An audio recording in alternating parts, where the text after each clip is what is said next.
Hi hello வணக்கம். ரொம்ப நாள் ஆச்சு இங்கே ஃபிஷ் வாங்கி. இன்றைக்கி ஃபிஷ் வாங்கலாம்னு சொல்லிட்டு தான் மார்க்கெட்டுக்கு வந்தோம். எங்கள் ஊர் கன்னியாகுமரி. இங்கே டெய்லி எல்லோரும் ஃப்ரெஷ்ஷாக மீன் சாப்பிட்றது வழக்கங்க. இங்கே எங்களுக்கு அப்படி கிடைக்காது. எப்படியோ தேடி கண்டுபிடிச்சி கொஞ்சம் ஃப்ரெஷ்ஷாக நெத்திலையும் அயலையும் வாங்கிட்டு வந்தாச்சுங்க. இப்போ வாங்க எப்படி குழம்பு பண்ணுறதுன்னு பார்க்கலாம். கொஞ்சம் தேங்காய், பெப்பர், ஜீரகம், வத்தப்பொடி, மல்லிப்பொடி, கருவேப்பிலை, சின்ன வெங்காயம், கொஞ்சம் தண்ணி எல்லாத்தையும் சேர்த்து நல்லா அரைச்சி தனியாக வச்சுக்கோங்க. கொஞ்சம் புளியை தனியாக ஊற விட்டுக்கோங்க. இந்த அரவையோட கொஞ்சம் தக்காளி, பச்சை மிளகா, கருவேப்பிலை, அப்புறம் இந்த புளி தண்ணி, உப்பு எல்லாத்தையும் கலந்து நல்லா மிக்ஸ் பண்ணிக்கோங்க. இது கூட கொஞ்சம் வெந்தய பொடியும் ஆட் பண்ணிவிட்டு அடுப்பில் கொதிக்க நல்லா விட்டுருங்க. இந்த கொதித்த கலவையோட கொஞ்சம் நெத்திலையும் ஆட் பண்ணி இன்னும் கொஞ்சம் நேரம் அடுப்பில் வச்சுட்டு தாளித்து எடுத்துக்கோங்க.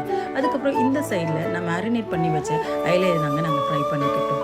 கொஞ்சம் யோசிச்சு பாருங்கள், லைஃப்பில் நம்ம லவ் பண்ணுறவங்களோடையும் நம்மளை லவ் பண்ணுறவங்கள சூஸ் பண்ணுறது ரொம்ப நல்லதுன்னு சொல்லி கேள்விப்பட்டிருக்கீங்களா? எதுக்கு தெரியுமா? நமக்கு லைஃப்பில் ஏமாற்றங்கள் ரொம்ப கம்மியாக இருக்குங்க. லைஃப்பும் சந்தோஷமாக இருக்கும்.